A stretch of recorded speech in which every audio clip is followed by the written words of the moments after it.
Baik, langsung saja kita mulai. Assalamualaikum warahmatullahi wabarakatuh. Yang terhormat, Waalaikumsalam warahmatullahi wabarakatuh. Bapak dosen Jubaidi dan teman-teman. Pertama-tama, marilah kita panjatkan puji syukur kepada Allah Subhanahu wa Ta'ala yang telah memberikan rahmat, kesehatan, dan keselamatan sehingga kita dapat bertemu kembali. Sebelumnya, perkenalkan nama saya Abdul Goni sebagai moderator beserta teman saya sebagai pembaca materi. Baik, langsung saja kita ke materi pertama, yaitu mengenai etika produksi, konsumsi, dan distribusi perspektif Islam. Baik, langsung saja slide pertama dibacakan oleh Mbak Yolanda Yumeirinda, dipersilahkan.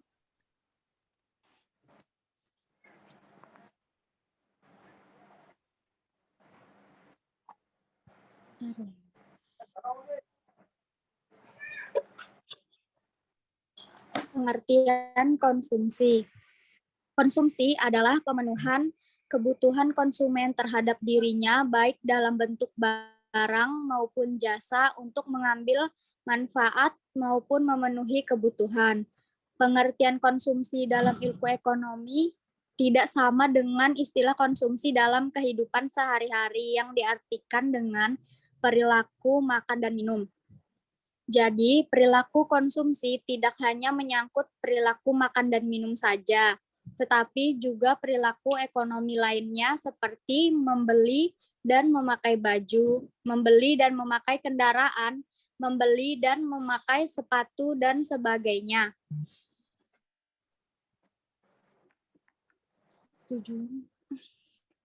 Sorry, salah baca slide. Sorry, nggak fokus. Nggak apa-apa, salah nggak sih? Salah ya? Nggak apa-apa, dilanjut aja. Iya, salah. Ya. Waktu slide 1 baca yang 6. Oh, yang 6 ya. Yang saya share di itu, Mbak. Yang di PPT. Maklum, Mbak, pakai HP. Nggak apa-apa, iya. mungkin Ulang ya, ini langsung kah? Ulang aja. Ya, nggak apa-apa, lanjut aja. Pengertian etika produksi. Etika produksi dalam Islam adalah manifestasi ibadah, moralitas, dan kedudukan manusia pada Tuhannya. Produsen dalam Islam mengimplementasikan nilai moral dalam Al-Quran dan As-Sunnah dalam hal memenuhi permintaan konsumen. Proses produksi, memperoleh modal, pertumbuhan usaha, serta diversifikasi produk untuk kelangsungan usaha. Karena tidak lepas dari nilai moral, produksi berpengaruh langsung pada kehidupan sosial. Tujuan produksi diantaranya 1. Memenuhi kebutuhan manusiawi pada tingkat moderat. 2. Menemukan kebutuhan masyarakat dan pemenuhannya. 3. Menyiapkan persediaan barang atau jasa di masa depan. 4. Memenuhi saran bagi kegiatan sosial dan ibadah kepada Allah.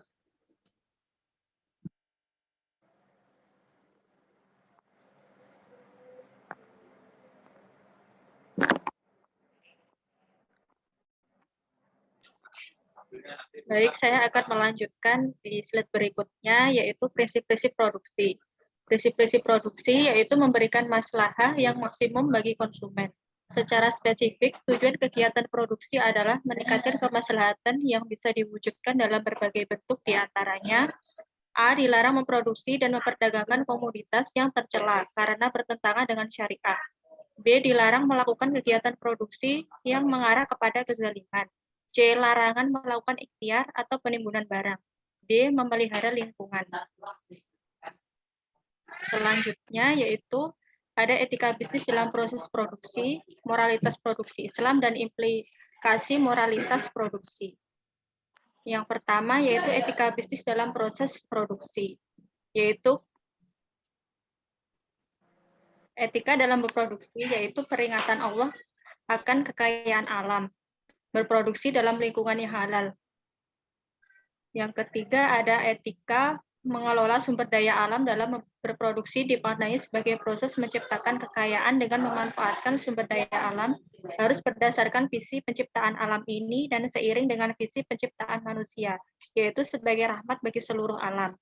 D. Etika dalam berproduksi memanfaatkan kekayaan alam juga sangat tergantung dari nilai-nilai sikap manusia, nilai pengetahuan dan keterampilan, dan bekerja sebagai sendi utama produksi yang harus dilandasi dengan ilmu dan syariah Islam. Khalifah di muka bumi tidak hanya berdasarkan pada aktivitas menghasilkan daya guna sebagai suatu barang saja, melainkan bekerja dilakukan dengan motif kemaslahatan untuk mencari keridhaan Allah Subhanahu wa taala. Yang kedua ada moralitas produksi Islam, yaitu kegiatan produksi dalam Islam digerakkan dengan sistem moral atau moral driven. Moral menjadi acuan untuk menghasilkan barang dan jasa, mengefisienkan kinerja dan produktivitas, meningkatkan profit, serta menumbuh kembangkannya secara luas. Argansi moral dalam produksi bermakna mengagungkan manusia sebagai makhluk Tuhan, aktualisasi kemampuannya sebagai khalifah, serta menjalankan fungsi sosial bagi masyarakat. Yang ketiga ada implikasi moralitas produksi. Pemberlakuan etika dalam kegiatan produksi memberi pengaruh positif bagi pertumbuhan ekonomi, pemerataan kesejahteraan, kelestarian lingkungan hidup, dan tanggung jawab sosial perusahaan. Yang meliputi 1. Pertumbuhan ekonomi. Pertumbuhan ekonomi dalam Islam bersifat syarat nilai atau value loaded. Yang kedua ada pemerataan dan keadilan distributif, implementasi etika pada sektor produksi, mengunggah kesadaran masyarakat untuk mengeliminasi jurang sosial dan ekonomi. Yang ketiga, kelestarian lingkungan hidup, memelihara kelestarian lingkungan hidup menjadi tugas setiap manusia.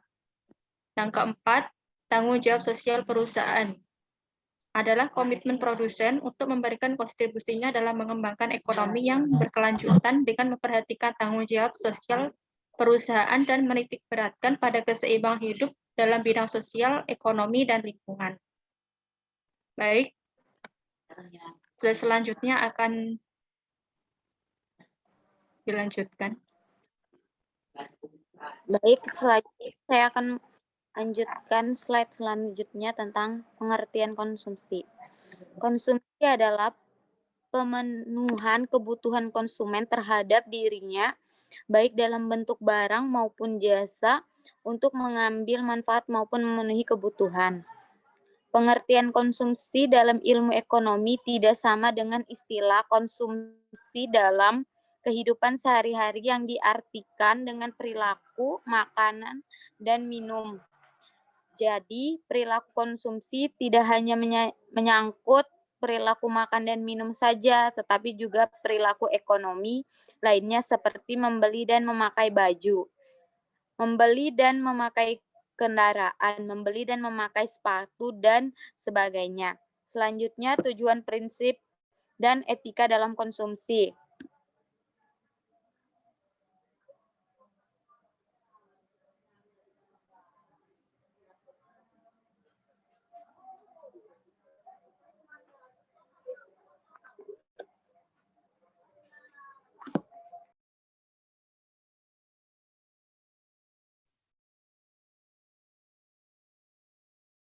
Baik, untuk slide selanjutnya akan dibacakan oleh Cinta.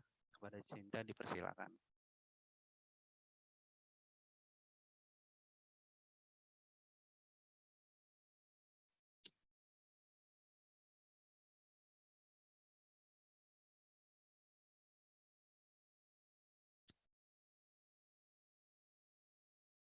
Maaf, untuk slide selanjutnya.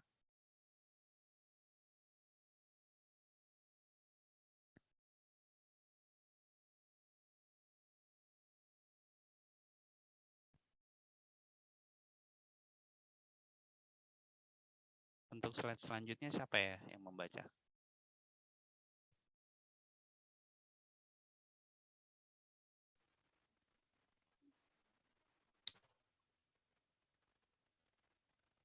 Ini aku muncul nggak ya di Zoom?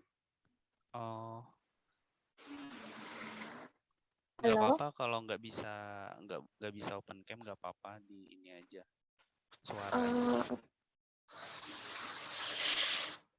Bentar, ini saya screen-nya Nggak kebuka lagi nih HP. Bisa aku kan SS kan kirim ke grup. Kayaknya paketnya mau habis deh. Oke, sebentar ya. Pengertian tujuan. Baik, saya akan melanjutkan slide berikutnya, yaitu tujuan, prinsip, dan etika dalam konsumsi. Tujuan dari konsumsi adalah untuk mewujudkan maslahah duniawi dan ukhrawi. Maslahah ialah terpenuhnya kebutuhan dasar manusia seperti makanan, minuman, pakaian, perumahan, kesehatan, pendidikan akal.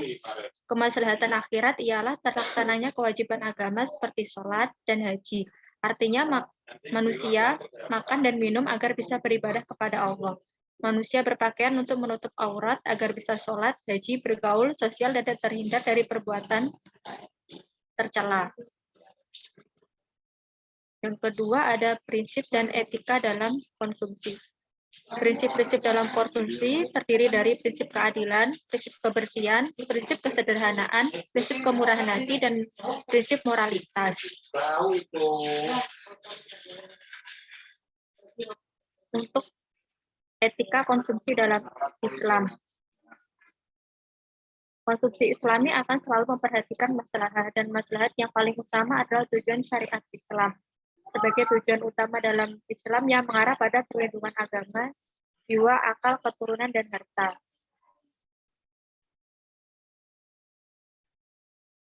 Secara umum, untuk etika konsumsi Islam yaitu meliputi satu, sederhana tetapi efektif dan efisien. Yang kedua, memperhatikan yang halal dan thayyib. Yang ketiga, tidak kikir, tidak mubazir dan boros. Yang keempat, bersyukur kepada Allah dan memperhatikan hak-hak orang lain. Terima kasih.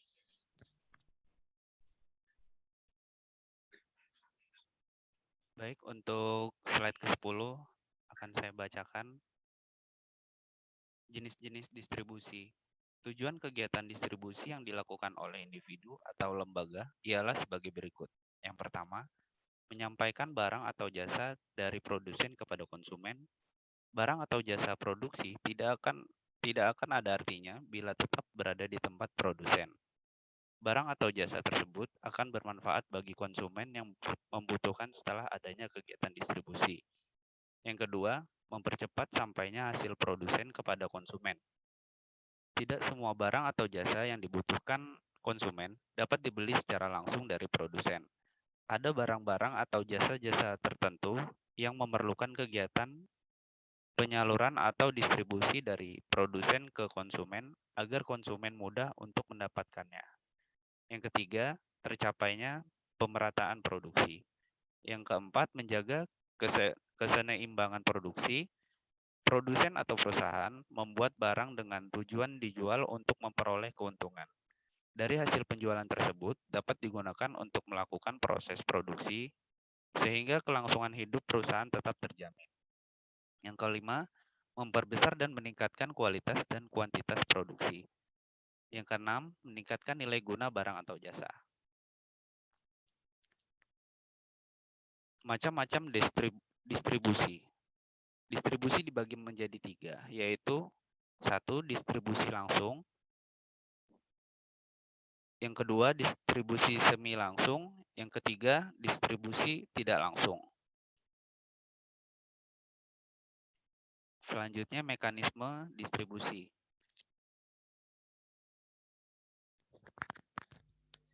Masalah ekonomi terjadi apabila kebutuhan pokok untuk semua pribadi manusia tidak tercukupi, dan masalah pemenuhan kebutuhan pokok merupakan persoalan distribusi kekayaan. Dalam mengatasi persoalan distribusi tersebut, harus ada pengetahuan menyeluruh yang dapat menjamin terpenuhi serta menjamin adanya peluang bagi setiap pribadi masyarakat untuk memenuhi kebutuhan pelengkapnya.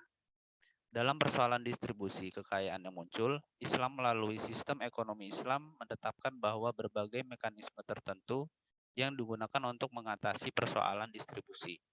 Mekanisme distribusi yang ada dalam ekonomi Islam secara garis besar dikelompokkan menjadi dua kelompok mekanisme, yaitu mekanisme ekonomi dan mekanisme non-ekonomi. Baik, untuk teman-teman, apakah ada tambahan lagi? Kalau tidak ada, mungkin akan kita akhiri saja ini pertemuan kita malam ini.